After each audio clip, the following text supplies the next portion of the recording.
இன்றைய திருப்பலியில் ஒப்பு கொடுக்கப்படும் மரித்த விசுவாசிகள். கடந்த 3 தினங்களுக்கு முன்பு காலமான இந்தியாவில் காலமான திரு ஐசக் பிரான்சிஸ் அவருடைய ஆத்ம இளைப்பாற்றிக்காக மனைவி ஜெயின், ஜானி மற்றும் ஜேக்கப் குடும்பத்தினர் ஒப்பு கொடுத்து ஜெபிக்கின்றனர். 100 தினங்களுக்கு முன்பு காலமான திருமதி சாரதா அவருடைய ஆத்ம இளைப்பாற்றிக்காக மகன் டாக்டர் சுரேஷ் பக்கன்பாரு தலுகின்தான் பேராக்கிலிருந்து ஒப்பு கொடுக்கின்றார்.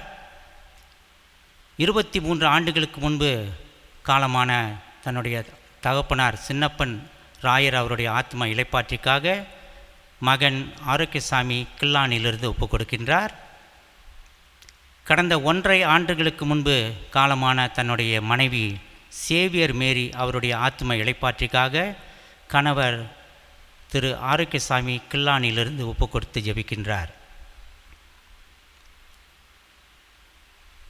ஸ்டீபன் அங், வெரோனிகா இவர்களுடைய ஆத்ம இளைப்பாற்றிக்காக அவர்களுடைய நினைவாக இருக்கும் மகள் சபரினா அங், மகன் நிக்சன் அங் அவர்களுடைய குடும்பத்தாருக்காக ஜேவியர் மார்கரெட் அவருடைய பிள்ளைகளும் மற்றும் மெலிசா மெலிண்டா காப்பார் கில்லானிலிருந்து ஒப்பு கொடுத்து ஜெபிக்கின்றனர். 25 வருடங்களுக்கு முன்பு காலமான திரு சூசை மாணிக்கமும்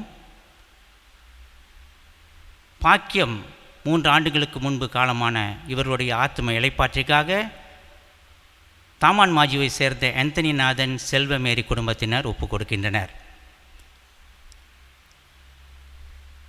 24 ஆண்டுகளுக்கு முன்பு காலமான தன்னுடைய தகப்பனார் மோரிஸ் மரியநாதன், தாயார் ஞானப்பிரகாசி இவர்களுடைய ஆத்ம இளைப்பாற்றிக்காக ஆந்தனிநாதன் செல்வமேரி தாமான் மாஜிலிருந்து ஒப்பு கொடுக்கின்றனர். 5 வருடங்களுக்கு முன்பு காலமான டேனியல் சந்திரனுடைய ஆத்ம இளைப்பாற்றிக்காக மனைவி திரேசா தாமான் ஸ்ரீ டூயோங் மலாக்காவிலிருந்து ஒப்பு கொடுத்து ஜெபிக்கின்றார். 11 ஆண்டுகளுக்கு முன்பு காலமான ஜோசப் ராமலிங்கம் அவருடைய ஆத்ம இளைப்பாற்றிக்காக பாயரும்போட் மலாக்காவிலிருந்து பிரான்சிஸ் குடும்பத்தினர் ஒப்பு கொடுக்கின்றனர். சந்தனம் ஜோசப் ராமலிங்கம் அவருடைய 15 ஆண்டு ஆத்ம இளைப்பாற்றிக்காக பிரான்சிஸ் பாயரும்போட் மலாக்காவிலிருந்து ஒப்பு கொடுத்து ஜெபிக்கின்றார். 11 ஆண்டுகளுக்கு முன்பு காலமான தன்னுடைய தகப்பனார் ஜேசுதாஸுடைய ஆத்மத்திற்காகவும் தன்னுடைய தாயார் மரிய நட்சத்திரத்திற்காகவும் மகன் ரேமன் தாஸ் அவருடைய குடும்பத்தினர் அலோர்காஜாவிலிருந்து ஒப்பு கொடுத்து ஜெபிக்கின்றனர். திரு ரத்னம் சந்தனம் இறந்து 30 ஆண்டுகள் ஆகின்றன. அவருடைய ஆத்ம இளைப்பாற்றிக்காக அலோர்காஜாவிலிருந்து ரேமன் தாஸ் அவருடைய குடும்பத்தினர் ஒப்பு கொடுக்கின்றனர். 26 ஆண்டுகளுக்கு முன்பு காலமான திரு பொன்னுசாமி, 25 ஆண்டுகளுக்கு முன்பு காலமான மரியக்கண்ணு ஆகியோருடைய ஆத்ம இளைப்பாற்றிக்காக அவருடைய பேரனான ரேமன்டாஸ் அலோர்காஜாவிலிருந்து ஒப்பு கொடுக்கின்றார். திரு ஜோசப் விஜயட் 31 ஆண்டுகளாகின காலமாகி, மரிய லட்சுமி இவர் 40 ஆண்டுகளாகின்றன காலமாகி, இவர்களுடைய ஆத்ம இளைப்பாற்றிக்காக மகன் மகள்கள் அலோர்காஜாவிலிருந்து ஒப்பு கொடுக்கின்றனர். 20 வருடங்களுக்கு முன்பு காலமான ஜேக்கப் ராஜ் அவருடைய ஆத்ம இளைப்பாற்றிக்காக ரோஸ்மேரி மரியடாஸ் ஜென்சி குடும்பத்தினர் ஒப்பு கொடுக்கின்றனர். 34 ஆண்டுகளுக்கு முன்பு காலமான ஆன்சலம் குரூஸ் அவருடைய ஆத்ம இளைப்பாற்றிக்காக அவருடைய மனைவி திருமதி ரீத்தாமால் குரூஸ் கில்லானிலிருந்து ஒப்பு கொடுக்கின்றார். டேனிஸ் மெண்டேஸ் இவர் இறந்து 2 ஆண்டுகள் ஆகின்றன. இவருடைய ஆத்ம இளைப்பாற்றிக்காக மேடம் ரீத்தாமால் குரோஸ் கில்லானிலிருந்து ஒப்பு கொடுக்கின்றார். 23 ஆண்டுகளுக்கு முன்பு காலமான மைக்கேல் அற்புதம் அவருடைய ஆத்ம இளைப்பாற்றிக்காக மைக்கேல் குடும்பத்தினர் அவருடைய பிள்ளைகள், பேர பிள்ளைகள், மகள்கள் அனைவரும் சிலாந்தார் ஜாசினிலிருந்து ஒப்பு கொடுக்கின்றார்கள். மரித்த தன்னுடைய தாயார் ராசம்மாவும் தகப்பனார் அந்தோணிசாமியினுடைய ஆத்ம இளைப்பாற்றிக்காக மர்லிமாவை சேர்ந்த அற்புத மேரி குடும்பத்தினர் ஒப்பு கொடுத்து ஜெபிக்கின்றனர். நிறைவாக 20 ஆண்டுகளுக்கு முன்பு காலமான செல்வராஜு பொன்னுசாமியோடைய ஆத்ம இளைப்பாற்றிக்காக அலோர்காஜாவை சேர்ந்த திருமதி ரேமன்டாஸ் இளமதி ஒப்பு கொடுத்து ஜெபிக்கின்றனர்.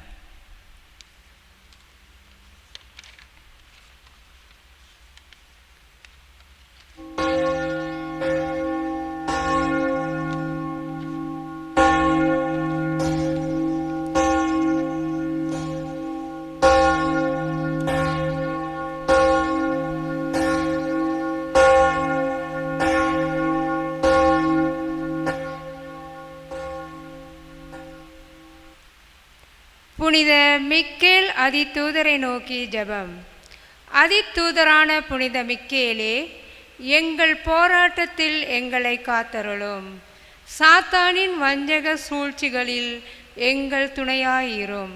தாழ்மையான எங்கள் மன்றாட்டை கேட்டு இறைவன் சாத்தானை கண்டிப்பாராக. நீரும் விண்ணக படையின் தலைவரே, மக்களை கெடுக்க உலகில் சுற்றி திரியும் பேயையும் மற்ற கெட்ட சக்திகளையும் இறை வலிமையால் நரகத்தில் தள்ளுவீராக. இயேசுவின் திரு இதயமே எங்கள் மேல் இரக்கமாயிரும். இயேசுவின் திரு இதயமே எங்கள் மேல் இரக்கமாயிரும். இயேசுவின் திரு இதயமே எங்கள் மேல் இரக்கமாயிரும். ஆமீன். ஆண்டின் பொதுக்காலம் 22ஆம் வார ஞாயிறு திருப்பலியில் பங்கெடுக்க அன்புடன் அனைவரையும் அழைக்கின்றோம். தேவையற்ற மனித மரபுகளில் இருந்து விலகி கடவுளின் கட்டளைகளை கடைபிடித்து தூயவர்களாய் வாழ நமக்கு அழைப்பு விடப்படுகிறது. மனித உள்ளத்தின் விளைவுகளாகிய கொலை, விபச்சாரம், களவு, பேராசை, வஞ்சகம், செருக்கு, காமவெறி போன்ற தீச்செயல்களில் இருந்து விலகி வாழ நாம் அழைக்கப்படுகிறோம்.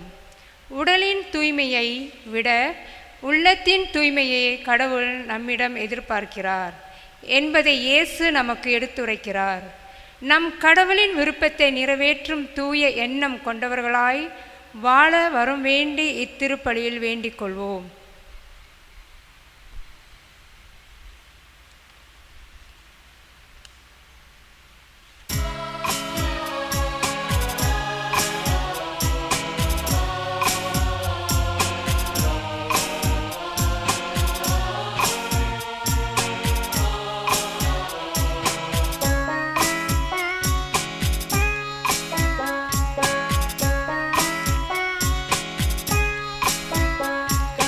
கடவுளின் வார்த்தை உயிருள்ளது, ஆற்றல் மிகுந்தது,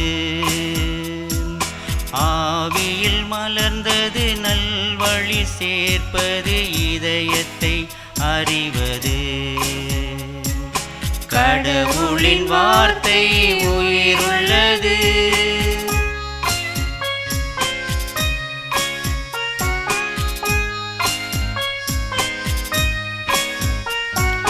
சோகங்கள் சூழ்ந்திடும் வாழ்வினிலே ஆறுதல் அளித்திடும் வார்த்தை இது.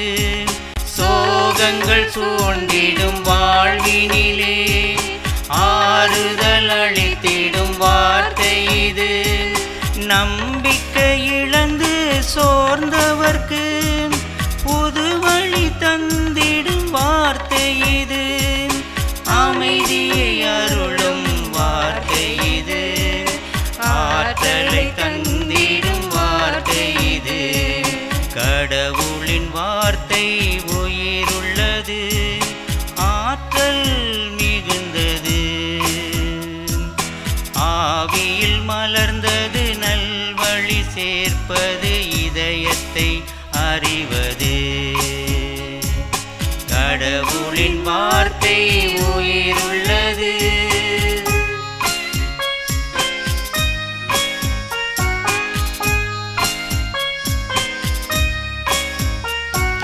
துயர்களும் தடைகளும் கடந்து வர துணிவினை தந்திடும் வார்த்தை இது.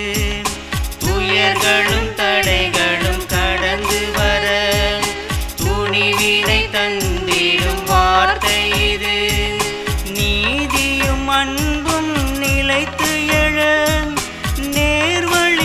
காட்டிடும் வார்த்தை இது. ஏற்ற தாழ்வுகள் தகர்ந்து விழ சமத்துவம் படைத்திடும் வார்த்தை இது. கடவுளின் வார்த்தை உயிருள்ளது, ஆற்றல் மிகுந்தது, ஆவியில் மலர்ந்தது, நல்வழி சேர்ப்பது, இதயத்தை அறிவது. கடவுளின் வார்த்தை உயிருள்ளது. இன்றைய திருப்பலியிலே ஒப்பு கொடுக்கப்படும் நன்றி கருத்துக்களும் விசேஷ கருத்துக்களும். ஹென்றி சௌரிமுத்து தமது 55வது பிறந்த நாளை 30ஆம் தேதி ஆகஸ்ட் மாதம் கொண்டாடுகிறார். அவருக்காக அவருடைய மனைவி ஸ்டெல்லா மற்றும் பிள்ளைகள் சண்டக்கான் சபாவிலிருந்து நன்றி திருப்பலியாக ஒப்பு கொடுக்கிறார்கள். கெல்வின் மகேஸ்வரன் சன் ஆஃப் சந்திரன் இவர் 21வது பிறந்த நாளை வருகின்ற செப்டம்பர் 1ஆம் தேதி கொண்டாடுகிறார். இவருக்காக இவருடைய தாயார் தெரேசா மற்றும் குடும்பத்தார் இந்த திருப்பலி ஒப்பு கொடுக்கிறார்கள். இவர்கள் தாமான் ஸ்ரீ டூயோங் மலாக்காவை சார்ந்தவர்கள். கடந்த 25ஆம் தேதி ஆகஸ்ட் மாதம் ஸ்டீவன் ராஜ் பிரான்சிஸ் தமது 21வது பிறந்த நாளை கொண்டாடினார். தம் மகனுக்காக பெற்றோர்கள் ரெஜினா பிரான்சிஸ் கம்புங் பாயபுலோ மெர்லிமாவிலிருந்து ஒப்பு கொடுத்து ஜெபிக்கிறார்கள். பிலிப் மதலமுத்து அவர்கள் 72 வயதை நிறைவே கொண்டாடுகிறார். ஆகவே தந்தையினுடைய பிறந்த நாளை முன்னிட்டு அவர் எல்லா விதத்திலும் கடவுளால் ஆசீர்வதிக்கப்பட வேண்டும் என்று பிள்ளைகள் கிளாரா, கிறிஸ்டினா, லோரன்ஸ், அனிதா, மெலிசா மற்றும் பேரப்பிள்ளைகள் அவருக்காக நன்றி திருப்பலியாக ஒப்பு கொடுக்கிறார்கள். எதிர்வரும் 27ஆம் தேதி தமது 29வது பிறந்த நாளை கொண்டாடினார் மோனிகா. ஆகவே மகள் மோனிகாவுக்காக திருமதி ஆந்தனி ரோஸ்லின் மெர்லிமாவிலிருந்து ஒப்பு கொடுத்து ஜெபிக்கிறார்கள்.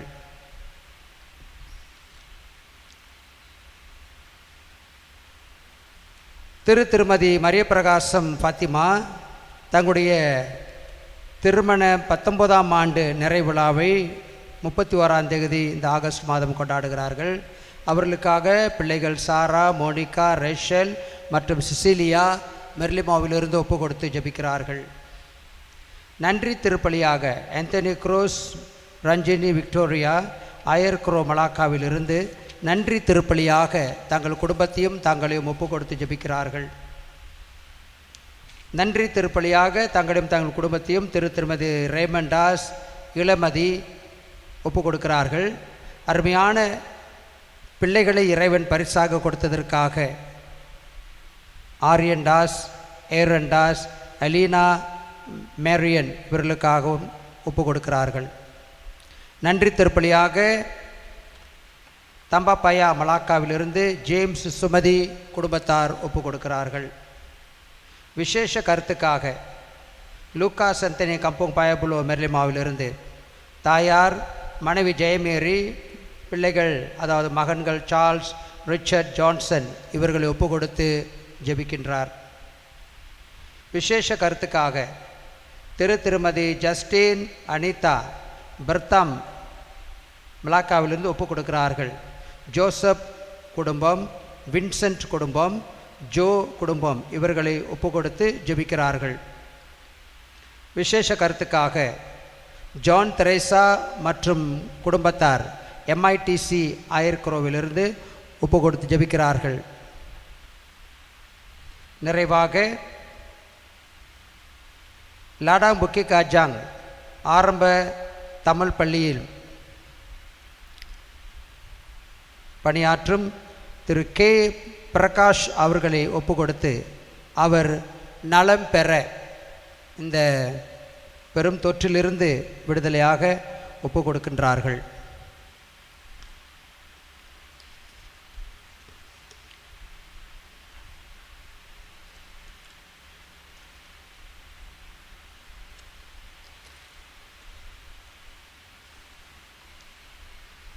தந்தை மகன் தூயாவியாரின் பெயராலே ஆமென். நம் ஆண்டவராகிய இயேசு கிறிஸ்துவின் அருளும் கடவுளின் அன்பும் தூய ஆவியாரின் நட்புறவும் உங்கள் அனைவரோடும் இருப்பதாக. உம்மான்மாவோடும் இருப்பதாக. சகோதர சகோதரிகளே, தூய மறை நிகழ்வுகளை கொண்டாட நாம் தகுதி பெறும் பொருட்டு நம் பாவங்களை ஏற்றுக்கொள்வோம்.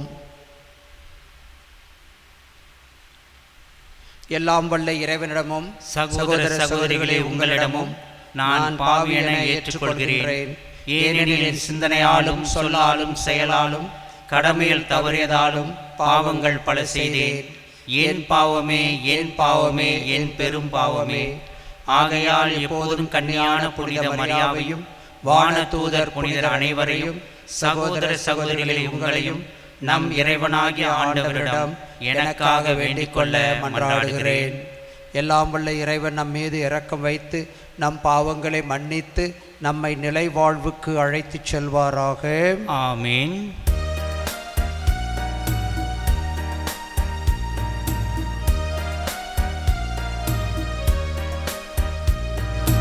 ஆண்டவரே இரக்கமாயிரும். ஆண்டவரே இரக்கமாயிரும். கிறிஸ்துவே இரக்கமாயிரும். கிறிஸ்துவே இரக்கமாயிரும். ஆண்டவரே இரக்கமாயிரும். ஆண்டவரே இரக்கமாயிரும்.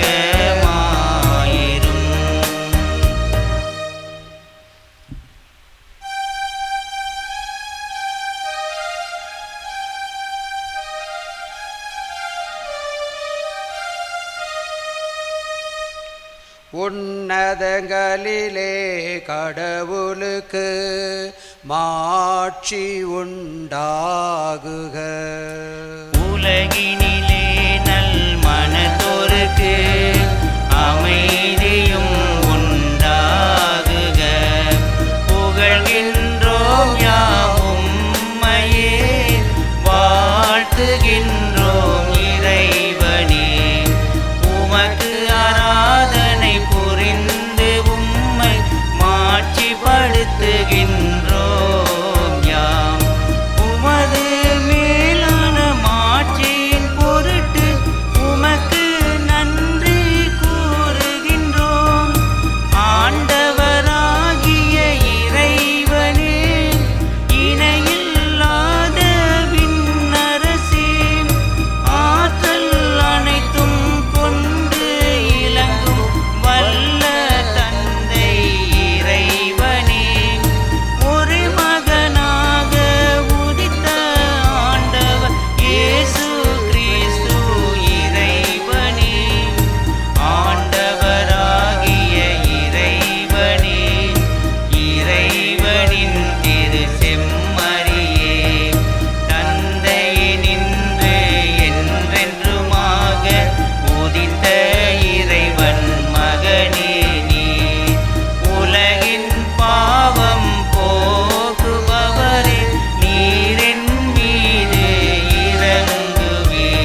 ஆற்றல் வாய்ந்த இறைவா, சிறந்தவை அனைத்தும் நிறைந்தவரே, உம்மீது நாங்கள் உள்ளார்ந்த அன்பு கொள்ளச் செய்தருளும்.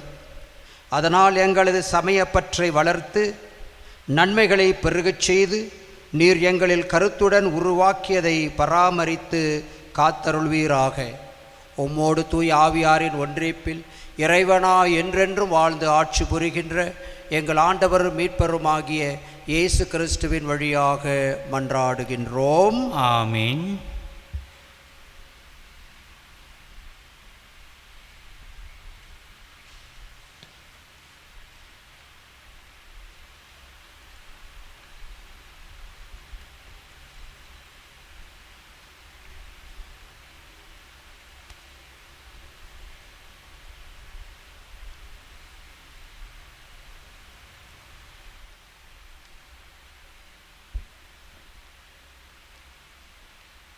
இணை சட்ட நூலிலிருந்து வாசகம்.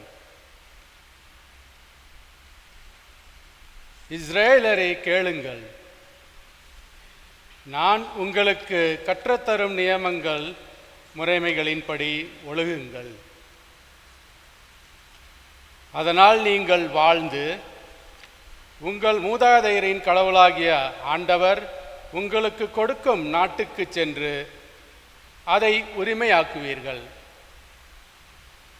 நான் உங்களுக்கு கட்டளையிட்டு சொல்பவற்றோடு எதையும் சேர்க்க வேண்டாம், அதிலிருந்து எதையும் நீக்கவும் வேண்டாம். உங்கள் கடவுளாகிய ஆண்டவரின் கட்டளைகளை நான் உங்களுக்கு கற்றுத்தருகிறேன், அவற்றை பின்பற்றுங்கள். நீங்கள் அவற்றை பின்பற்றி நடங்கள். அதுவே மக்களினங்கள் முன்னிலையில் உங்கள் ஞானமும் அறிவாற்றலுமாய் விளங்கும். இந்த நியமங்களை கேள்வியுறும் அனைவரும் உண்மையில் இப்பேரினம் ஞானமும் அறிவாற்றலும் கொண்ட மக்களால் ஆனது என்பர். நாம் குரல் எழுப்பும் போதெல்லாம் நம் கடவுளாகிய ஆண்டவர் நம்மோடு உள்ளார். அவரைப் போல் மக்களும் மிகவும் நெருங்கிய கடவுளை கொண்ட வேறு பேரினம் ஏதாகிலும் உண்டா? நான் இன்று நேர்மைமிகு சட்டங்களை உங்களுக்கு தந்துள்ளேன்.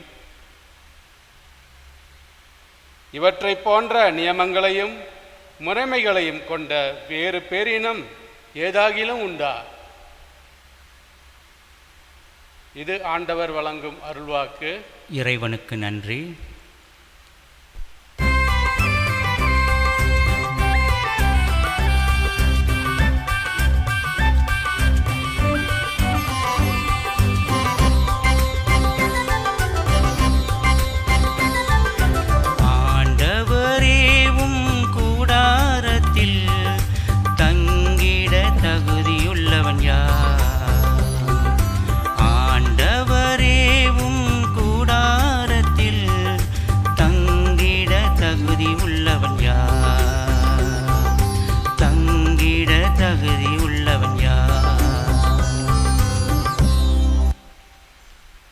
மாசற்றவராய் நடப்போரே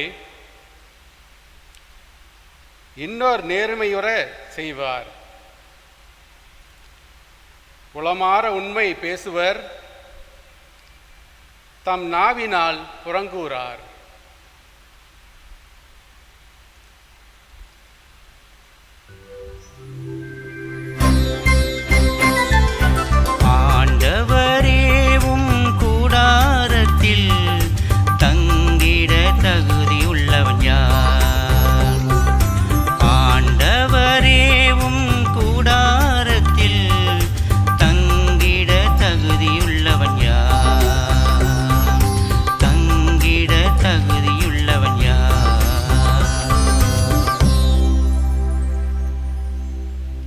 தம் தோழருக்கு தீங்கிழையார்,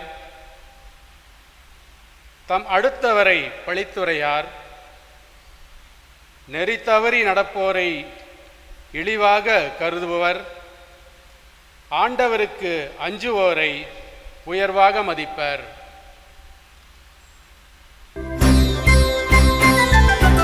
ஆண்டவரேவும் கூடாரத்தில் தங்கிட தகுதியுள்ளவன் யார்?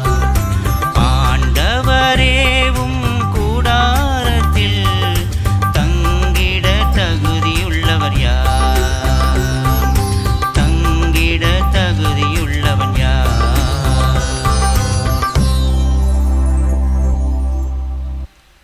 தம் பணத்தை வட்டி கொடார், மாற்றற்றவர்க்கு எதிராக கையூட்டு பெறார்.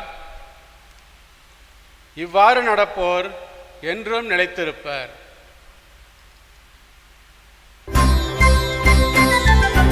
ஆண்டவரேவும் கூடாரத்தில் தங்கிட தகுதியுள்ளவன் யார்? ஆண்டவரேவும் கூடாரத்தில் தங்கிட தகுதியுள்ளவன் யார்?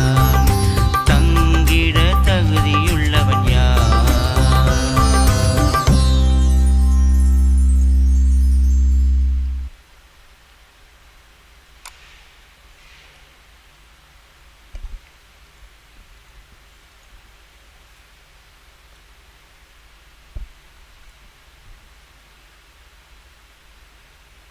திருத்தூதர் யாக்கோபு எழுதிய திருமுகத்திலிருந்து வாசகம்.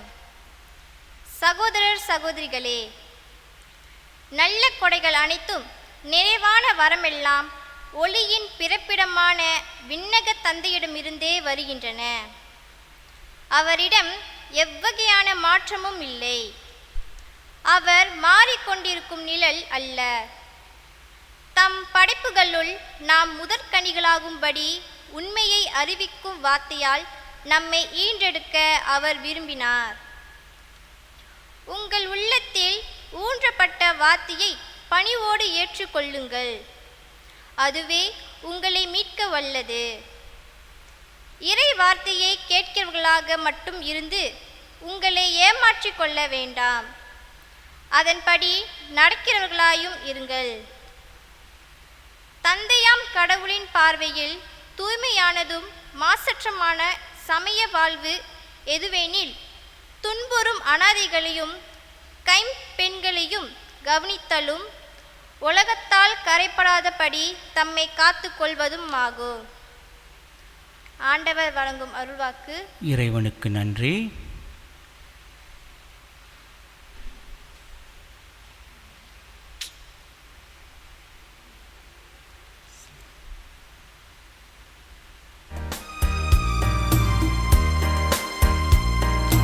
அல்லேலூயா, அல்லேலூயா, அல்லேலூயா, அல்லேலூயா, அல்லேலூயா, அல்லேலூயா, அல்லேலூயா, அல்லேலூயா.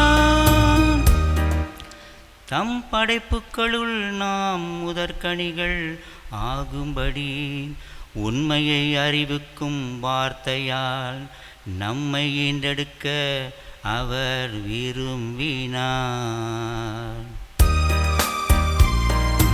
அல்லேலூயா, அல்லேலூயா, அல்லேலூயா, அல்லேலூயா, அல்லேலூயா, அல்லேலூயா, அல்லேலூயா, அல்லேலூயா.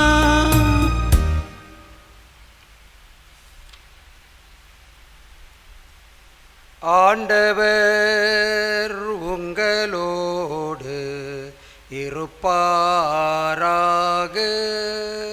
உம்மான்மாவோடும் இருப்பாராக.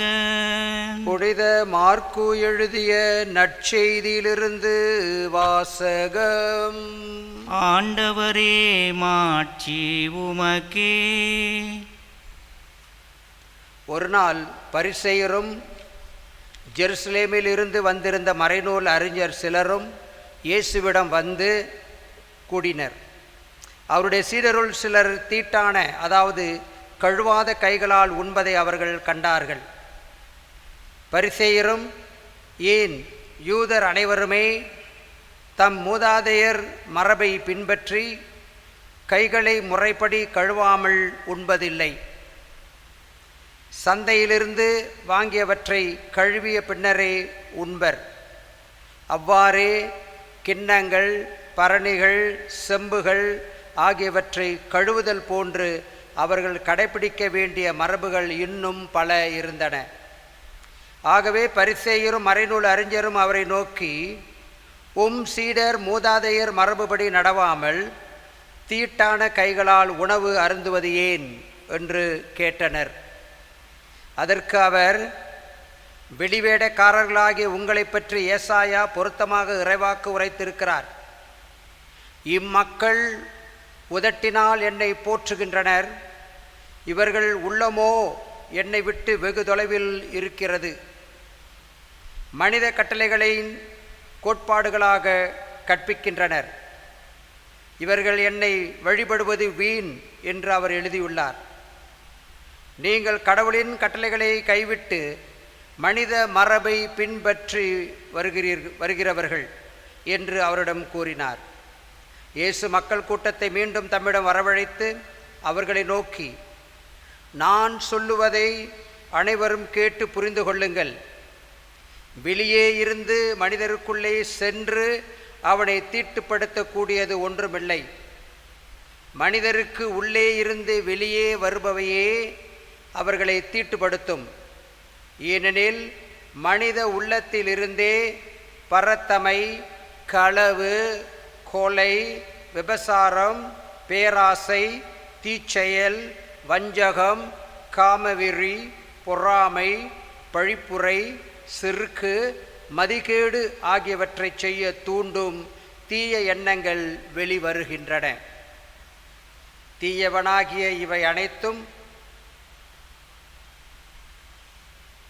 உள்ளத்திலிருந்து வந்து மனிதரை தீட்டுப்படுத்துகின்றன என்றார். அன்பார்ந்தவர்களே, இது நம் ஆண்டவராகிய இயேசு கிறிஸ்து வழங்கும் நற்செய்தி. கிறிஸ்துவே உமக்கு புகழ்.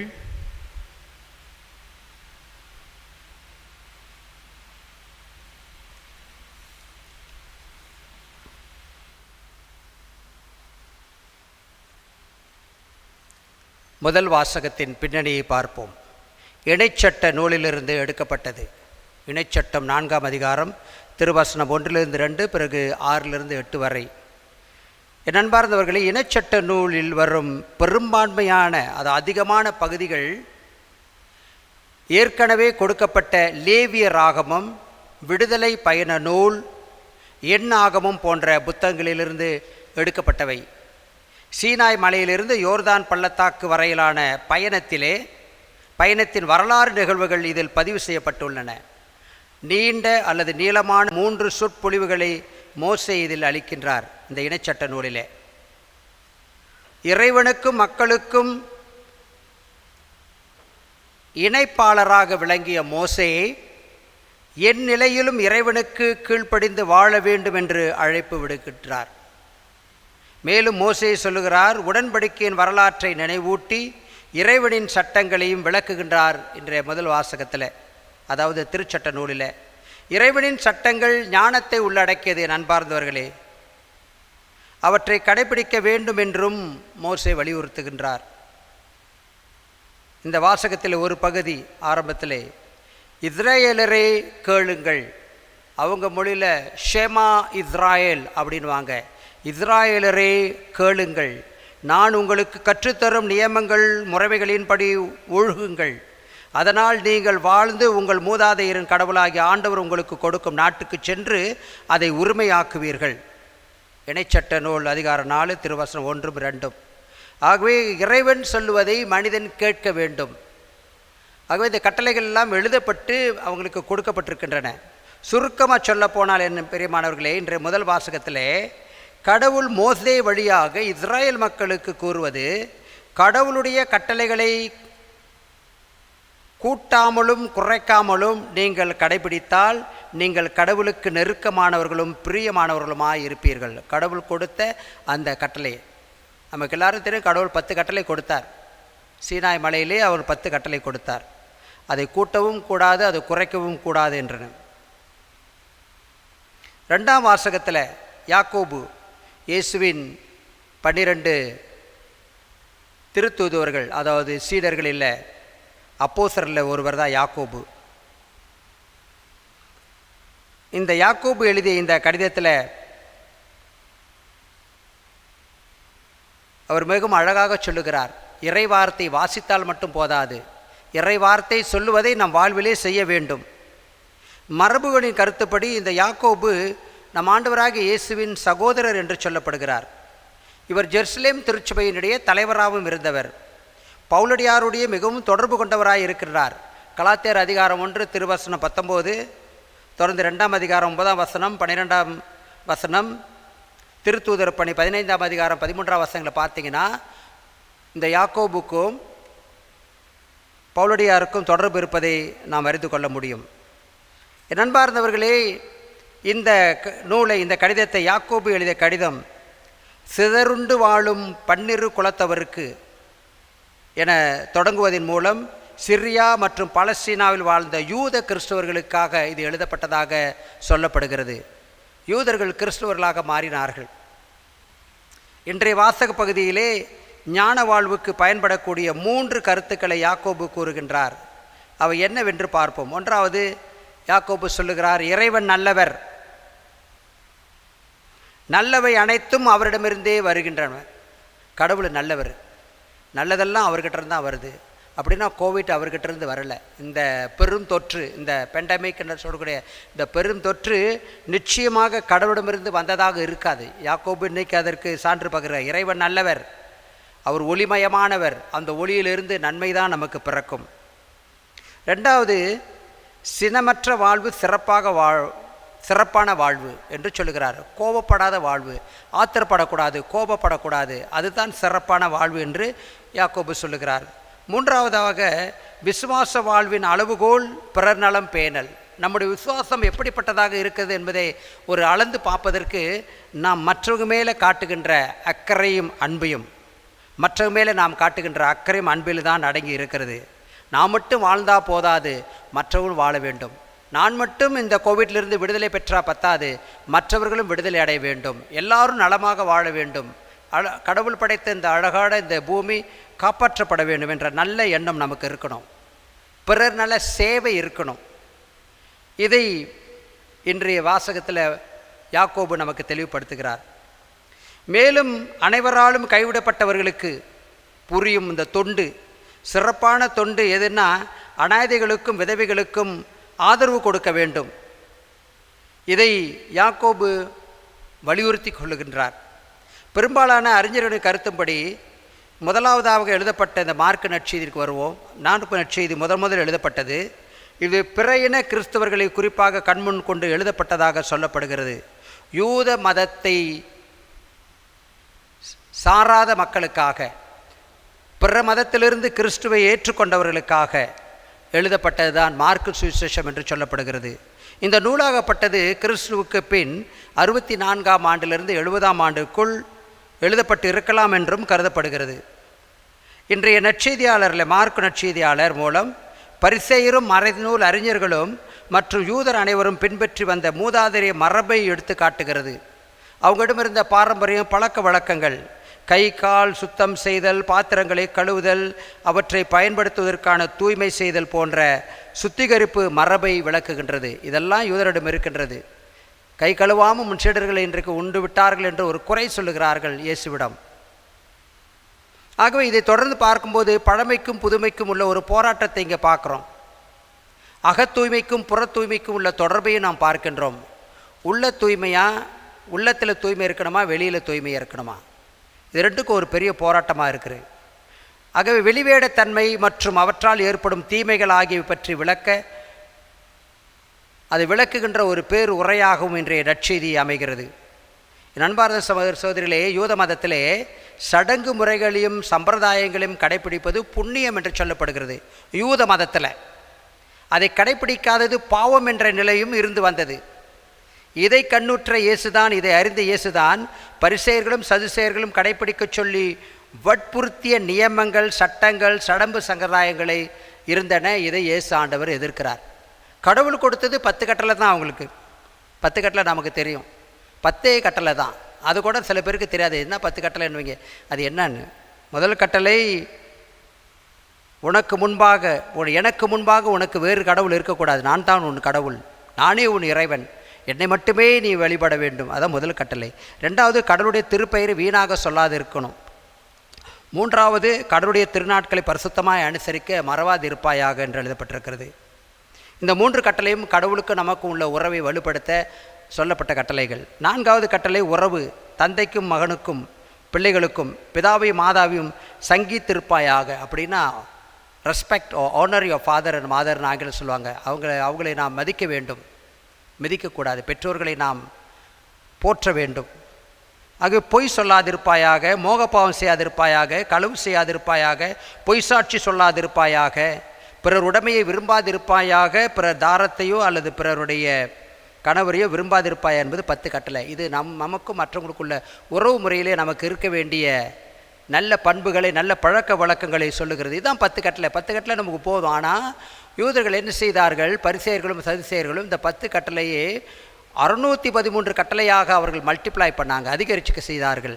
ஆக 613 கட்டளைகளை இவர்கள் எழுதி கொடுத்து இந்த மரபுகளை எல்லாரும் கடைப்பிடிக்கணும்னு மக்களுக்கு ஒரு பெரும் பாரத்தை கொடுத்து விட்டார்கள். ஆகவே தான் இயேசு ஆண்டவர் சொல்வார், பெரும் சுமை சுமந்து சோர்ந்து இருப்பவர்களை என்னிடம் வாருங்கள், உங்களுக்கு நான் இளைப்பாற்றி தருவேன். இந்த 10 கட்டளையும் இயேசு ஆண்டவர் 2 கட்டளையிலே அடக்கினார். அந்த பெரிய வியாழன் இரவிலே அவர், உங்களுக்கு நான் ஒரு புதிய கட்டளை கொடுக்கின்றேன், எல்லாவற்றுக்கும் மேலாக கடவுளை நேசியுங்கள், பிறகு உங்களை நீங்கள் நேசிப்பது உங்களுக்கு அடுத்து இருப்பவர்களை நேசியுங்கள் என்று சொல்லி இயேசு இந்த 10 கட்டளை 2 கட்டளையிலே சுருக்கினார். மோசே சொன்னார், இந்த கட்டளையை அதிகப்படுத்தாதீர்கள் அல்லது சுருக்காதீர்கள் என்று. ஆனால் இயேசு ஆண்டவர் அதை சுருக்கமாக 2 கட்டளை. கடவுளை எல்லாவற்றுக்கும் மேலாக நாம் நேசிக்கும் பொழுது நாம் எல்லாரும் அன்பு செய்கின்றோம். அடுத்து இருப்பவர்களுக்கு நான் நேசிக்கும் பொழுது நமக்கு பகையாளரே இல்லை, ஒருத்தர் எல்லாரும் அன்பர்களாக வாழ்வோம். ஆகவே நண்பார்ந்த சகோதர சகோதரி, கடவுளை நமக்கும் நம்மை அடுத்து இருப்பவர்களுக்கும் ஒரு உறவு ஏற்பட்டால், கடவுளுக்கும் அடுத்து இருப்பவருக்கும் உறவு ஏற்பட்டால் நாம் இறைவனை அதிகம் நேசிப்போம். இறைவனின் சாயலிலும் பாவனையிலும் நாம் படைக்கப்பட்டோம். தொடக்க நூல் 1ஆம் அதிகாரம் 26ஆம் வசனம் 27 சொல்லுகிறது, கடவுளுடைய பாவனையிலும் அவருடைய சாயலிலும் நாம் படைக்கப்பட்டோம். ஆகவே கடவுளின் பாவனையிலும் சாயலிலும் படைக்கப்பட்ட நாம் கடவுள் சொல்வதை கேட்டு வாழ வேண்டும். வெறும் உதட்டளவிலே கடவுளை புகழ்ந்து உள்ளத்தளவிலே கடவுளுக்கு அநியாயமான வாழ்ந்த இந்த பரிசேயர்கள் போல நாம் வாழக்கூடாது. எசாயா அன்றே சொல்லிவிட்டார். எசாயா 29ஆம் அதிகாரம் 13ஆம் வசனம். இதை இன்றைய நற்செய்தியிலே இயேசு ஆண்டவர் இதை கோட் பண்ணுறார், மேற்கோள் காட்டி பேசுகின்றார். அன்றே எசாயா சொன்னார், வாய்ச்சொல்லால் இந்த மக்கள் என்னை அணுகுகின்றனர், உதட்டால் என்னை போற்றுகின்றனர், அவர்கள் உள்ளமோ என்னை விட்டு தொலைவில் இருக்கிறது, அவரது இறை அச்சம் மனனம் செய்த வெறும் மனித கட்டளைகளை சார்ந்ததே என்று எசாயா அன்றே இந்த மக்களை பற்றி இப்படி சொல்லியிருக்கிறார் என்று இயேசு ஆண்டவர் இன்றைக்கு மார்க்கு சுவிசேஷம் 7ஆம் அதிகாரம் 6ஆம் வசனத்திலே சொல்லுகிறார். இம்மக்கள் உதட்டினால் என்னை போற்றுகின்றனர், இவர்கள் உள்ளமோ என்னை விட்டு வெகு தொலைவில் இருக்கிறது. ஆகவே நண்பார்ந்த சகோதர சகோதரிகளே, கடவுளை நாம் வாயால் போற்றினா பத்தாது, நம்ம வாழ்க்கையிலும் அந்த வாழ்வை வாழ்ந்து காட்ட வேண்டும். ஆகவே இதை சிந்திக்க ஒரு சிறிய கதை, ஒரு பிரசங்க நூலிலிருந்து எடுக்கப்பட்ட கதை. ஒரு ஞாயிற்றுக்கிழமை 2 பேர் நண்பர்கள். ஒருவன் அம்மாவுக்கு பயந்து கொண்டு ஞாயிறு திருப்பலிக்கு போகிறான். மற்றவனோ புதிதாக வெளியீடு கண்ட ஒரு திரைப்படத்தை பார்க்க அவன் தியேட்டருக்கு போகின்றான். மறுநாள் இருவருமே ஒரு விபத்தில் இறந்து போகிறாங்க. திரைப்படத்துக்கு சென்றவன் விண்ணகத்துக்கு போகிறான், கோயிலுக்கு சென்றவனோ நரகத்துக்கு போகிறான். எப்படி? கோயிலுக்கு போனவன் நரகத்துக்கு போயிட்டான், ஆனால் சினிமா படம் பார்க்க போனவன் மோட்சத்துக்கு போயிட்டான். இது நான் சொன்ன கதை இல்லை, ஒரு பிரசங்கியார் சொன்ன கதை. இந்த கதையில் எங்கே லாஜிக் இருக்குன்னு பாருங்கள். அதாவது ஏன் திரைப்படத்துக்கு சென்றவன் திரையரங்கிலே இருந்தாலும் அவனுடைய எண்ணம் ஆலயத்தில் இருந்தது. படம் பார்க்க போயிட்டாலும் ஐயோ கோயிலுக்கு போயிருக்கலாமே, இன்றைக்கி பூசைக்கு போகலையே அப்படின்னு வருத்தத்தோடு அங்கே உட்காந்துருக்கிறான், ஆலயத்தை நினைத்து கொண்டு. ஆனால் கோவிலுக்கு போனவன் ஐயோ நண்பன் படம் பார்க்க போயிட்டானே, நம்ம அங்கே போயிருந்தா நல்லா படம் பார்த்துருக்கலாமே, வீணா அந்த கோயிலில் வந்து உட்காந்துருக்கிறோமேன்னு அவன் அப்படி நினைக்கிறானா. அதனால தான் இப்படி ஒரு திருப்பம் அந்த கதையில் ஏற்படுகின்றது. இது எந்த அளவுக்கு சாத்தியப்படும் என்று சொல்ல முடியாது. ஆனால் இன்றைக்கு கூட சில பேர் வீட்டில் உட்காந்துக்கிட்டு கோயில் இருக்கும் பொழுது நான் கோயிலுக்கு போனேன், இப்போ நான் கோயிலுக்கு போகல, இப்போ நான் வீட்டிலே உட்காந்துருக்கிறேன், நன்மை கூட எடுக்க முடியல, இந்த காணொலியில் பார்க்குறேன், நட்கருணை பெறல, எனக்கு ஒரு வருத்தமாக இருக்குது அப்படின்னு வீட்டில் உட்காந்துக்கிட்டு கோயிலை நினச்சிக்கிட்டு இருக்க ஆள்லாம் இருக்குது. வீட்டில் உட்காந்து இருக்கும்போது திருப்பலி நடக்கும்போது முழுமையாக அந்த திருப்பலியில் நம்ம பங்கெடுக்கணும். நான் சமயத்தில் கேள்விப்பட்டேன், ஒரு அம்மா திருப்பலிக்கு முன்பு ஒவ்வொரு நாளும் காலையிலே வீட்டை நல்லா பெருக்கி சுத்தப்படுத்தி சாம்பிராணி போட்டுட்டு தான் அந்த திருப்பலியிலே அந்த காணொளி திருப்பலியை காணுதான். எவ்வளோ பெரிய பக்தி பார்த்திங்களா, பாராட்டக்குரிய பக்தி, அருமையான பக்தி. ஆக இயேசு கிறிஸ்து தமது காலத்திலிருந்த எல்லா விதமான அநீதிகளையும் வன்முறைகளையும் கண்டனம் செய்கிறார். இன்றைக்கு பரிசேயருடைய அந்த வெளிவேடத்தை அவர் எதிர்க்கிறார். சாரமற்ற சக்கை போன்ற சமய சடங்குகளை சம்பிரதாயங்களை அவர் சாடினார். என் அன்பார்ந்தவர்களே, பரிசேயரின் வெளிவேடத்தை அதாவது தோல் உரித்து காட்டினார் நம் ஆண்டவர் இயேசு கிறிஸ்து. பரிசேயர்கள் எப்படி வாழ்ந்தார்கள் நமக்கு ஓரளவு தெரிஞ்சிருக்கணும். ஜெபக்கூடங்களிலே முதல் இருக்கையையும் பொதுவிடங்களிலே வணக்கத்தையும் விரும்பும் பரிசேயர்கள் வெளிவேடமாகிய புளிப்புமாவை குறித்து எச்சரிக்கையாக இருக்கும்படி நம் ஆண்டவர் இயேசு கூறினார் என்று லூக்கா 12ஆம் அதிகாரம் 2ஆம் வசனம் சொல்லுகிறது. சட்டம் மனிதனுக்காக இருக்கின்றதே தவிர மனிதன் சட்டத்துக்காக இல்லை என்பதை கோடிட்டு காட்டினார் நம் ஆண்டவர் இயேசு கிறிஸ்து. மனித நலன்களை, மனித மாண்பை மேம்படுத்தாத சமயம் மற்றும் சட்டங்கள், பழக்க வழக்கங்கள் போலியானது, பொய்யானது என்பதை உணர்த்தினார் நம் ஆண்டவர். எவ்வளவுக்கு எவ்வளவு நாம் கடவுளை நெருங்கி வர்றோமோ அவ்வளவுக்கு அளவு நாம் மற்றவங்களுக்கு உதவி செய்கிற மனப்பான்மை உள்ளவர்களாக இருக்க வேண்டும். இந்த கடவுளை போல வேறு கடவுளை நீங்கள் பார்த்துருக்க முடியாது, மக்களோடு அவ்வளோ அந்யோன்யமாக இருக்கின்ற கடவுள் என்று மோசே இன்றைக்கு இணைச்சட்ட நூலில் சொல்கிறார். உங்கள் கடவுளை போல ஒரு ஞானம் நிறைந்த கடவுளை நீங்கள் பார்க்க முடியாது. நம் கடவுள் நம்மோடு நம் கூடவே இருக்கிறவர். அதனால தான் ஒவ்வொரு திருப்பலியும் ஆண்டவர் உங்களோடு இருப்பாராக, நீங்களும் உம்மோடும் உம் ஆன்மாவோடும் இருப்பாராக என்று நாம் பதிலுரை கூடிக்கொண்டு கொள்கிறோம். கடவுள் நம்மோடு இருக்கின்றார். ஆகவே நண்பார்ந்த சகோதர சகோதரிகளே, மனித நலன்களை, மனித மாண்பை மேம்படுத்தாத சமயம் மற்றும் சட்டங்கள் இருந்தென்ன, அது இல்லாமல் போய்தான் என்ன? ஆம், சம்பிரதாய சடங்குகளின் அர்த்தங்களை புரிந்து கொள்ளாமல் அதற்குள் போய் சிக்கிக் கொள்வது அல்ல சமய வாழ்க்கை. அதில் போய் சிக்கிக்கக்கூடாது. சில காரியங்கள் நாம் செய்யும்பொழுது அர்த்தமில்லாத காரியங்கள்லாம் செய்கின்றோம். உதாரணத்துக்கு 2 கதைகளை சொல்லலாம். ஒரு அம்மா ரொட்டி அவனில் வைக்கிறதுக்கு முன்னே, இது வெள்ளைக்கார கதை நான் படித்த வெள்ளைக்கார அம்மா, அந்த ரொட்டி என்ன பண்ணுவாங்க, 4 மூலையில் கொஞ்சம் வெட்டிட்டு அவனில் வைப்பாங்களாம். ரொட்டி பேக் பண்ணுறாங்க, சுடுறாங்க. இதை மக பார்த்துக்கிட்டே இருக்கு. பிற்காலத்தில் மகளும் ரொட்டி சுடும்போது அதே மாதிரி அந்த ரொட்டி வெட்டிட்டு வைக்குது. கேட்டால் எங்கள் அம்மா அப்படி தான் செய்வாங்க. ஆனால் அதை ஆராய்ஞ்சு பார்க்கும்போது அம்மா செய்யும் பொழுது அந்த அவன் சின்னதாக இருக்குது, தட்டு உள்ளுக்குள்ளே தட்டு, பெரிய ரொட்டி அங்கே வைக்க முடியாது. ஆகவே 4 மூலையிலும் கொஞ்சம் ரொட்டி வெட்டினா தான் அதுக்குள்ளே உட்காரும், அந்த தட்டிக்குள்ளே வைக்க முடியும், அந்த தட்டுக்குள்ளார. அதனால் அந்த அம்மா அப்படி செஞ்சாங்க. ஆனால் இது ஒரு பெரிய அவன் வச்சுக்கிட்டு இன்னொரு ரொட்டி வெட்டிக்கிட்டே இருக்குது. இப்படி அர்த்தமில்லாமல் சடங்கு. இன்னொரு கதை சொல்லப்போனால் இது மிகவும் ஒரு பிரசித்தி பெற்ற கதை தான். ஒரு முறை வேதம், உபநிஷ்டங்கள் என்று எல்லாவற்றிலும் தேர்ந்த ஞானம் கொண்ட ஒரு சாமியார் ஒருத்தர் இருந்தாராம். அவர் சீடர்களுக்கு பாடம் கற்பிக்க ஒரு நாள் வராரு. பாடம் கற்பிக்க வரும்பொழுது ஒரு பூனை, குருமடத்திலும் பூனைகளும் நாய்களும் எங்கே பார்த்தாலும் கிடக்கும்.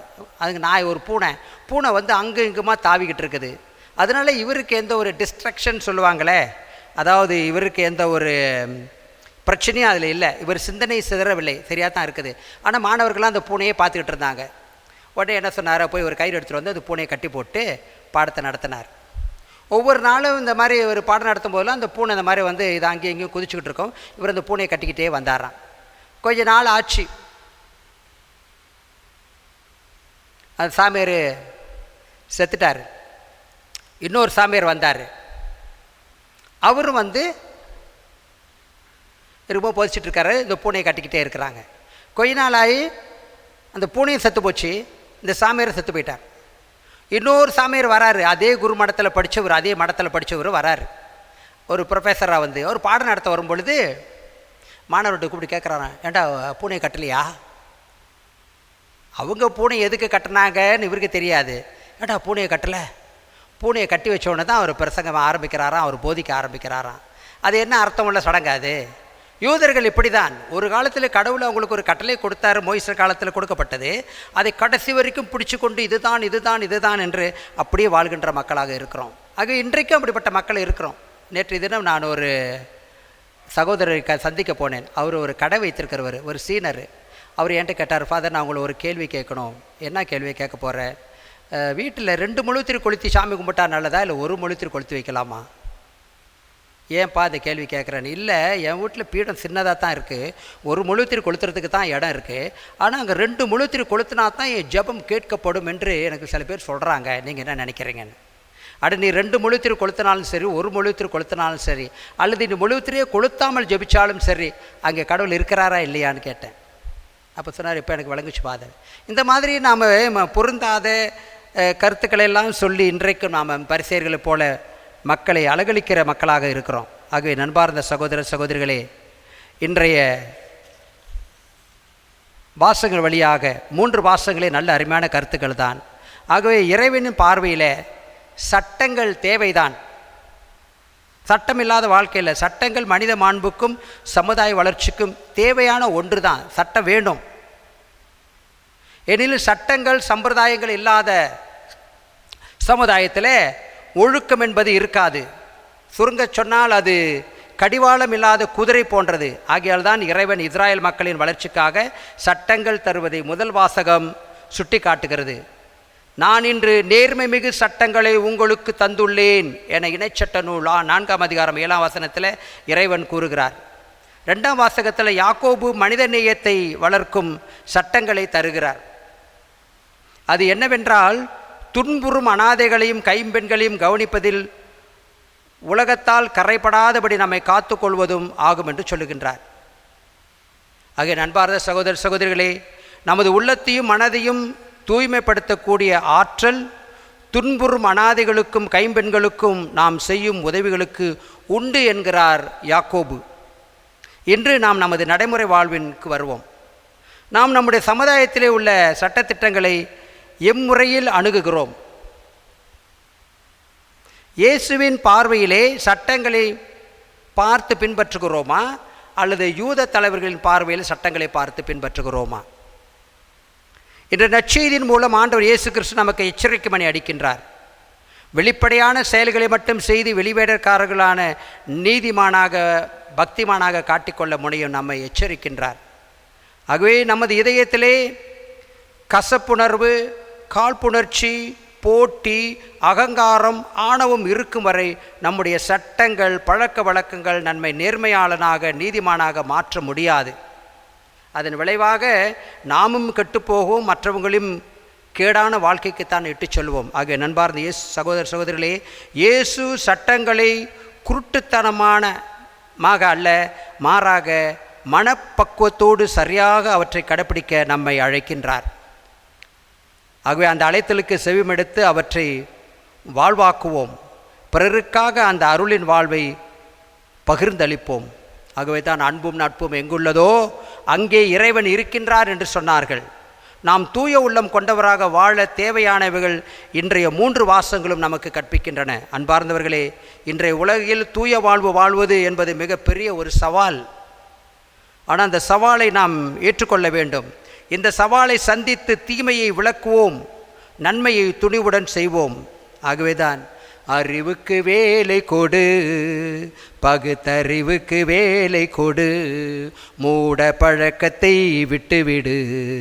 காலம் மாறுது, கருத்து மாறுது, நாமும் மாற வேண்டும், நம்மால் நாடு மாற வேண்டும்.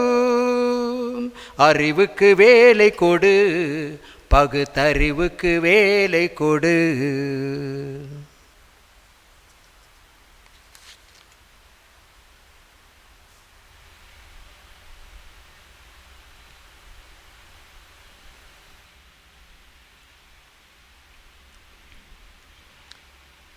ஒரே கடவுளை நம்புகின்றேன், விண்ணகமும் மன்னகமும் காண்பவை காணாதவை யாவும் படைத்த எல்லாம் வல்ல தந்தை அவரே. கடவுளின் ஒரே மகனாய் உதித்த ஒரே ஆண்டவர் இயேசு கிறிஸ்துவை நம்புகின்றேன். இவர் காலங்களுக்கெல்லாம் முன்பே தந்தையிடமிருந்து பிறந்தார். கடவுளினின்று கடவுளாக, ஒளியினின்று ஒளியாக, உண்மை கடவுளினின்று உண்மை கடவுளாக உதித்தவர். இவர் உதித்தவர், உண்டாக்கப்பட்டவர் அல்லர், தந்தையோடு ஒரே பொருளானவர். இவர் வழியாகவே யாவும் படைக்கப்பட்டன. மனிதர் நமக்காகவும் நம் மீட்புக்காகவும் விண்ணகமிருந்து இறங்கினார். தூய ஆவியால் கன்னி மரியாவிடம் உடலெடுத்து மனிதனானார். மேலும் நமக்காக போந்தி பிலாத்தின் அதிகாரத்தில் சிலுவையில் அறையப்பட்டு பாடுபட்டு இறந்து அடக்கம் செய்யப்பட்டார். மறைநூல்களின்படி 3ஆம் நாள் உயிர்த்தெழுந்தார். விண்ணகத்துக்கு எழுந்தருளி எல்லாம் வல்ல தந்தையின் வலப்பக்கம் வீற்றிருக்கின்றார். அங்கிருந்து வாழ்வோரையும் இறந்தோரையும் தீர்ப்பிட மாட்சியுடன் மீண்டும் வர இருக்கின்றார். அவரது ஆட்சிக்கு முடிவு இராது. தந்தையிடமிருந்தும் மகனிடமிருந்தும் புறப்படும் ஆண்டவரும் உயிர் அளிப்பவருமான தூய ஆவியாரை நம்புகின்றேன். இவர் தந்தையோடும் மகனோடும் ஒன்றாக ஆராதனையும் மாட்சியும் பெறுகின்றார். இறைவாக்கினர்கள் வாயிலாக பேசியவர் இவரே. ஒரே புனித கத்தோலிக்க திருத்தூதர் வழிவரும் திரு அவையை நம்புகின்றேன். பாவ மன்னிப்புக்கான ஒரே திருமுழுக்கை ஏற்றுக்கொள்கிறேன். இறந்தோரின் உயிர்ப்பையும் வரவிருக்கும் மறு உலக வாழ்வையும் எதிர்பார்க்கின்றேன். ஆமீன். என் பெயரால் நீங்கள் எதை கேட்டாலும் அதை நான் உங்களுக்கு தருவேன் என்று நம் ஆண்டவர் சொல்லியிருக்கிறார். ஆகவே இயேசுவின் நாமத்தில், இயேசுவின் வழியாக பரம தந்தையை நோக்கி நம் தேவைகளுக்காகவும் மற்றவரின் தேவைகளுக்காகவும் மன்றாடுவோம். அன்பு இறைவா, திருச்சபையின் திருத்தந்தை, ஆயர்கள், குருக்கள், துறவரத்தார் மற்றும் பொதுநிலையினர் அனைவரும் மனித நேயத்திலும் ஞானத்திலும் சிறந்து விளங்க வேண்டி வரங்களை தர வேண்டும் என்று உம்மை மன்றாடுகிறோம். ஆண்டவரே, எங்கள் மன்றாட்டை கேட்டருளும். இறைவா, எங்கள் குடும்பங்களில் உமது மதிப்பீட்டுக்களை அறிந்து கடவுளின் பார்வையில் மாசற்றதுமான சமய வாழ்வு வாழவும் உலகத்தால் கரைபடாதபடி எம்மை காத்துக்கொள்ள வேண்டிய வரங்களை அருள வேண்டுமென்று இறைவா உம்மை மன்றாடுகிறோம். ஆண்டவரே, எங்கள் மன்றாட்டை கேட்டருளும். இறைவா, எங்கள் மலேசிய திருநாட்டின் 64ஆம் ஆண்டு சுதந்திர தின விழாவை கொண்டாடும் இவ்வேளையில் நாட்டை ஆள்வோர் நாட்டின் மக்களின் வாழ்வாதாரம், பாதுகாப்பு, வேலைவாய்ப்பு, மருத்துவ நலன் ஆகியவற்றில் கவனம் செலுத்தி தன்னலமற்ற சேவை மனப்பான்மையுடன் உழைத்திட தேவையான உள்ளத்தை அவர்களுக்கு அளித்திட வேண்டுமென்று இறைவா உம்மை மன்றாடுகின்றோம். ஆண்டவரே, எங்கள் மன்றாட்டை கேட்டருளும். இறைவா, கொலை, விபச்சாரம், களவு, பேராசை, வஞ்சகம், செருக்கு, காமவெறி போன்ற தீச்செயல்களின் பிடியில் சிக்கி தவிப்போர் அனைவரும் உமது அருளால் நன்மை தனத்துக்குரிய தூய எண்ணங்களை பெற்றுக்கொள்ள உதவ வேண்டும் என்று உம்மை மன்றாடுகிறோம். ஆண்டவரே, எங்கள் மன்றாட்டை கேட்டருளும். இறைவா, கோவிட்-19 என்னும் பெருந்தொற்றால் இன்னலுக்கு உள்ளாகி உயிர்களையும் உறவுகளையும் உடைமைகளையும் இழந்து தவிக்கும் உலக மக்களை கண்ணோக்கி அருளும். அவர்கள் விரைவில் தங்களின் வாழ்வை நலமுடனும் வளமுடனும் எதிர்கொள்ள தேவையான அனைத்து வரங்களையும் பொழிய வேண்டும் என்று உம்மை இறைஞ்சுகிறோம். ஆண்டவரே, எங்கள் மன்றாட்டை கேட்டருளும். யாரிடம் செல்வோம் இறைவா? வாழ்வு தரும் வார்த்தையெல்லாம் உம்மிடமன்றோ உள்ளன. யாரிடம் செல்வோம் இறைவா? இறைவா, இறைவா, இறைவா, இறைவா. அலைமோதும் அலைமோதும் உலகினிலே ஆறுதல் நீ தர வேண்டும். அலைமோதும் உலகினிலே ஆறுதல் நீ தர வேண்டும். அண்டி வந்தோ அடைக்கலம் நீ, அண்டி வந்தோ அடைக்கலம் நீ. ஆதரித்தே அரவணைப்பாய், ஆதரித்தே அரவணைப்பாய். யாரிடம் செல்வோம் இறைவா? வாழ்வு தரும் வார்த்தையெல்லாம் உம்மிடமன்றோ உள்ளன. யாரிடம் செல்வோம் இறைவா?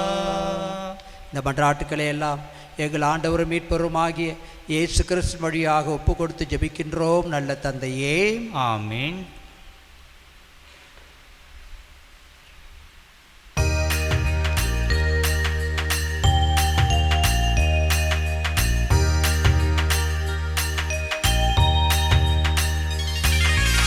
இறைவா உன் அருள் தந்து எமையாளுவாய், இறைவா உன் அருள் தந்து எமையாளுவாய், கரையோரெங்கள் தயை செய்வாய் நலியேற்று, இறைவா உன் அருள் தந்து எமையாளுவாய்.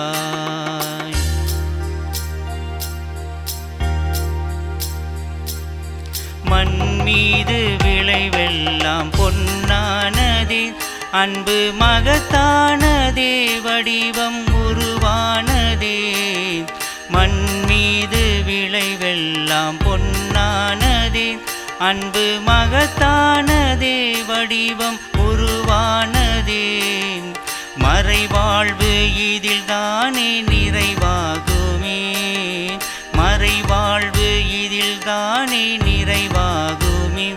என்னில் மாறாத நம்பிக்கை உருவாகுமே, இறைவா உன் அருள் தந்து எமையாளுவாய், கரையோரெங்கள் பலியேட்டு தயை செய்வாய், இறைவா உன் அருள் தந்து எமையாளுவாய்.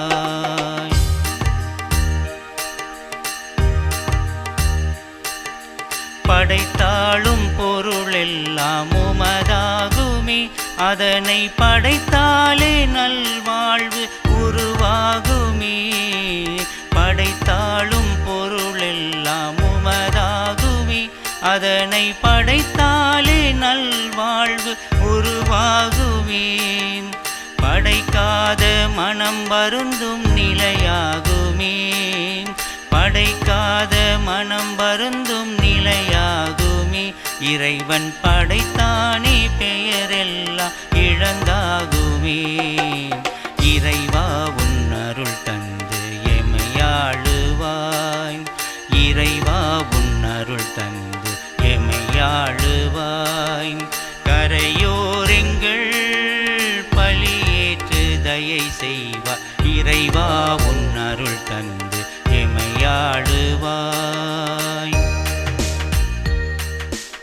சகோதர சகோதரிகளே, என்னுடையதும் உங்களுடையதுமான இப்பலி எல்லாம் வல்ல தந்தையாகிய இறைவனுக்கு ஏற்றதாகும்படி மன்றாடுங்கள். ஆண்டவர் தமது பெயரின் புகழ்ச்சிக்காகவும் மாட்சிக்காகவும் நமது நன்மைக்காகவும் புனித திரு அவை அனைத்தின் நலனுக்காகவும் உமது கையிலிருந்து பலியை ஏற்றுக்கொள்வாராக. ஆண்டவரே, என்றும் புனிதமான இக்காணிக்கை மீட்பு அளிக்கும் ஆசியை எங்கள் மீது பொழிவதாக.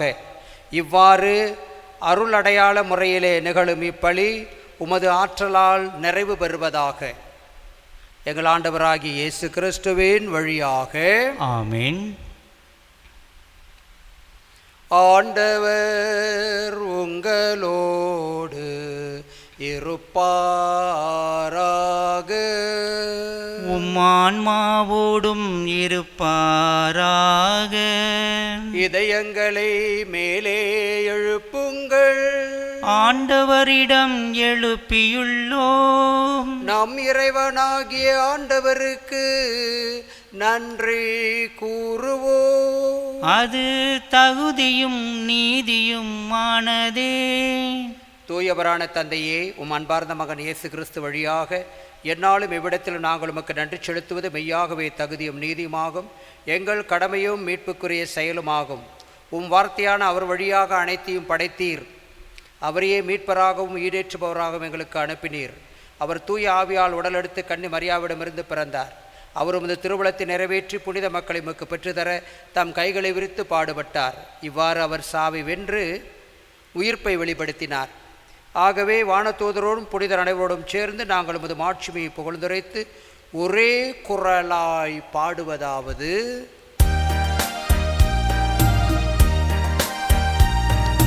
தூயவர் தூயவர் தூயவர் வான்படைகளின் கடவுளம் ஆண்டவர்.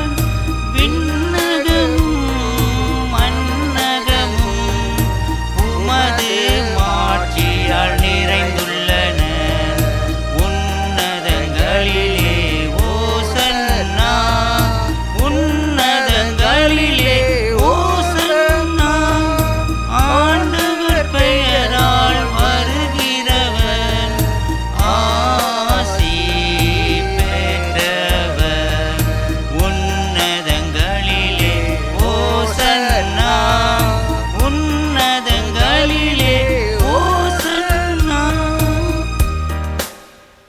ஆண்டவரே, நீர் மெய்யாகவே தூயவர், தூய்மை அனைத்திற்கும் ஊற்று.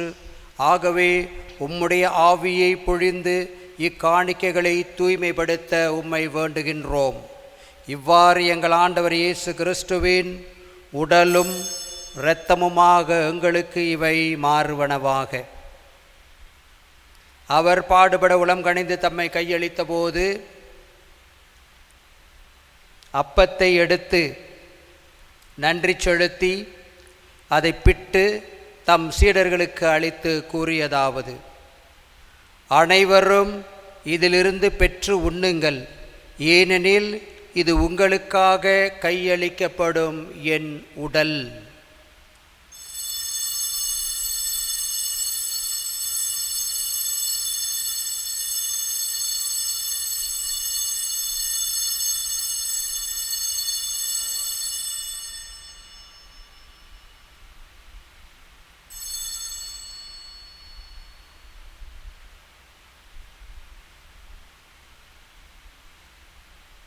அவ்வண்ணமே இரவு விருந்தை அருந்திய பின் கிண்ணத்தையும் எடுத்து மீண்டும் உமக்கு நன்றி கூறி தம் சீடர்களுக்கு அளித்து அவர் கூறியதாவது: அனைவரும் இதிலிருந்து பெற்று பருகுங்கள், ஏனெனில் இது புதிய நிலையான உடன்படிக்கைக்கு உரிய என் இரத்தத்தின் கிண்ணம். இது பாவ மன்னிப்புக்கென்று உங்களுக்காகவும் பலருக்காகவும் சிந்தப்படும். இதை என் நினைவாக செய்யுங்கள்.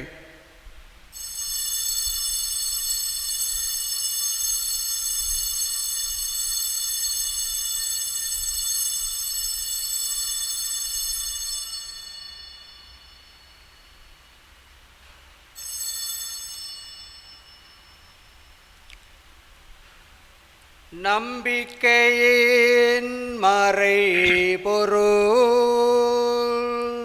ஆண்டவரே, நீர் வருமளவும் உமது இறப்பினை அறிக்கையிடுகின்றோம், உமது உயிர்ப்பினையும் எடுத்துரைக்கின்றோம்.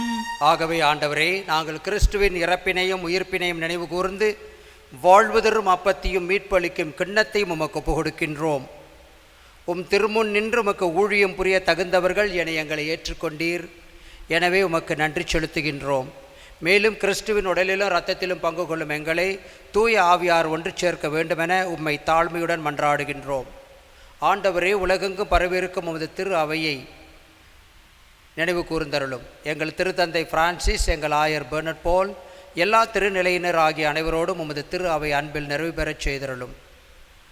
நீர் இந்த உலகிலிருந்து உம்மிடம் அழைத்து கொண்ட Isaac Francis, Sharada, Chinnappan Rayar, Xavier Mary, ஸ்டீவனங், Veronica, Susai Manickam Bakkiyam, Morris Marianathan, Gnanaprakasi, Daniel Chandran, Joseph Ramalingam, சந்தனம்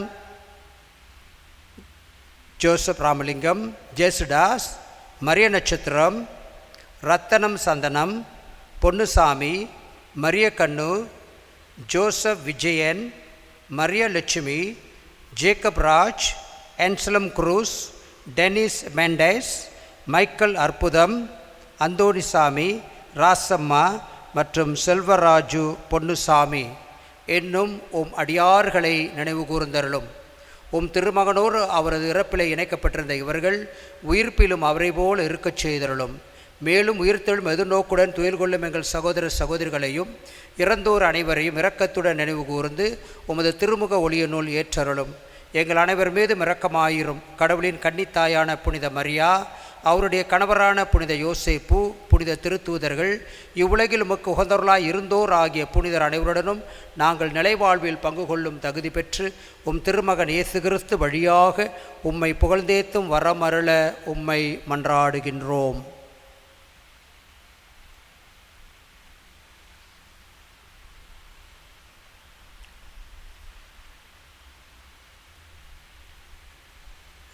இவர் வழியாக இவரோடு இவரில் எல்லாம் வல்ல இறைவனாகிய தந்தையே, தூய ஆவியாரின் ஒன்றிப்பில் எல்லா புகழும் ஆட்சியும் என்றென்றும் உமக்கு உரியதே. ஆமீன், ஆமீன், ஆமீன்.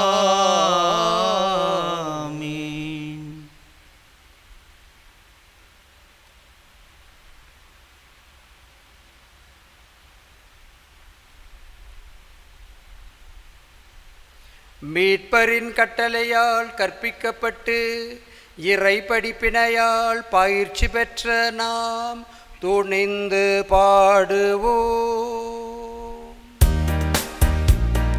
விண்ணுலகில் இருக்கின்ற எங்கள் தந்தையே, உமது பெயர் தூயதென போற்ற பெறுக.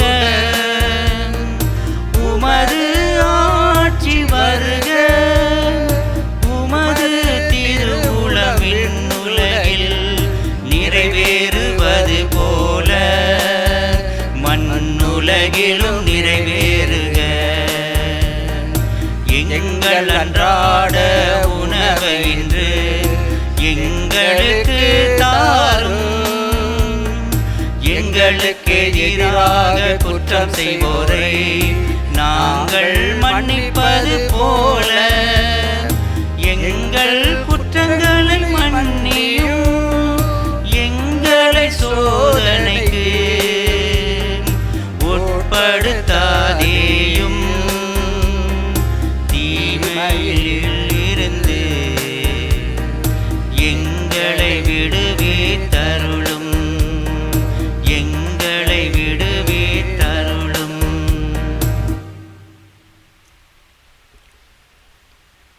ஆண்டவரே, தீமை அனைத்திலுமிருந்து எங்களை விடுவித்து எங்கள் வாழ்நாளில் அமைதியை கனிவுடன் அருளோமை மன்றாடுகின்றோம். உமது இரக்கத்தின் உதவியால் நாங்கள் பாவத்திலிருந்து எப்போதும் விடுதலை பெற்று யாதொரு கலக்கமுமின்றி நலமாய் இருப்போமாக. நாங்கள் எதிர்நோக்கி இருக்கும் பேரின்பத்துக்காகவும் எம் மீட்பராகி இயேசு கிறிஸ்துவின் வருகைக்காகவும் காத்திருக்கின்றோம். ஏனெனில் ஆட்சியும் வல்லமையும் என்றென்று உமக்கு உரியதே. ஆண்டவரே இயேசு கிறிஸ்துவே, அமைதியை உங்களுக்கு விட்டுச் செல்கின்றேன், என் அமைதியையே உங்களுக்கு அளிக்கின்றேன் என்றும் திருத்தூதர்களுக்கு மொழிந்தீரே. எங்கள் பாவங்களை பாராமல் உமது திரு அவை நம்பிக்கையை கண்ணோக்கி உமது திருவுளத்திற்கேற்ப அதற்கு அமைதியும் ஒற்றுமையும் அளித்தருள்வீராக. என்றென்று வாழ்ந்து ஆட்சி செய்கின்றவர் நீரே. ஆமீன். ஆண்டவருடைய அமைதி உங்களோடு என்றும் இருப்பதாக. உம் ஆன்மாவோடும் இருப்பதாக. ஒருவருக்கொருவர் அமைதியை பகிர்ந்து கொள்வோம்.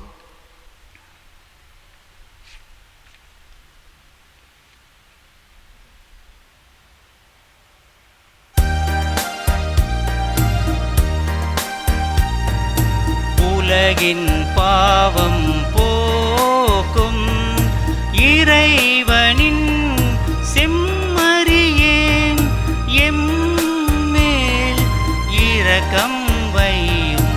உலகின் பாவம் போக்கும் இறைவனின் செம்மறியேன் எம்மேல் இரக்கம் வையும். உலகின் பாவம் போக்கும் இறைவனின் செம்மறியேன் எமக்கு அமைதி அருளும்.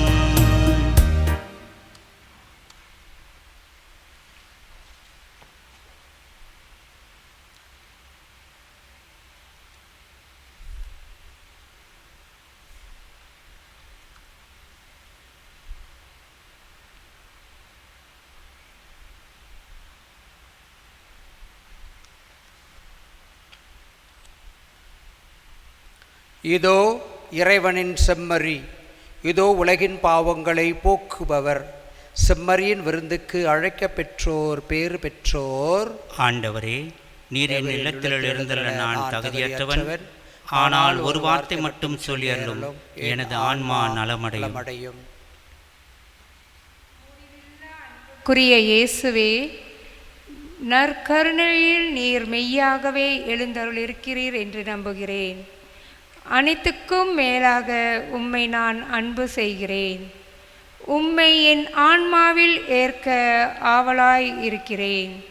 இந்நேரத்தில் நான் உம்மை பெற இயலாது என்பதால் ஆன்மீக ரீதியில் நீர் என் இதயத்திற்குள் வாரும். நீர் இங்கே உடன் இருப்பதாக நினைத்து நான் உம்மை தழுவி என்னை முழுவதுமாக உம்மோடு ஒன்றிக்கிறேன். உம்மிடமிருந்து எம்மை பிரிக்க ஒருபோதும் அனுமதியாதீர். ஆமீன்.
மன்றாடுவோமாக.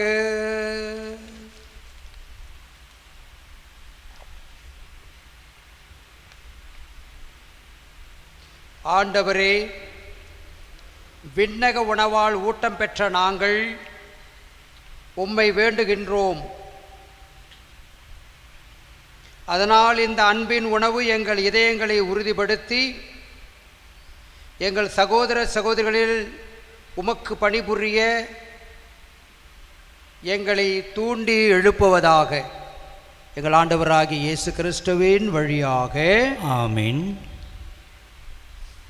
ஆண்டவர் உங்களோடு இருப்பாராக.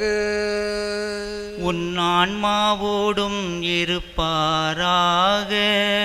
எல்லாம் வல்ல இறைவன் தந்தை, மகன், தூய ஆவியார் உங்களுக்கு ஆசி வழங்குவாராக. ஆமென். சென்று வாருங்கள், திருப்பலி நிறைவேறிற்று. இறைவா உமக்கே நன்றி.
மறைபொருளானவனே, உன்னை மரங்களில் சிறை வைத்தோம். மறைபொருளானவனே, உன்னை மனங்களில் சிறை வைத்தோம். குறையுள்ள கோயிலிலே உன்னை கொண்டு நாம் குடி வைத்தோம். இறைவனுன் புகழ் பாட கோடி துறையெல்லாம் கடந்தவனே, உன் துணையொன்றை நாம் தேடி.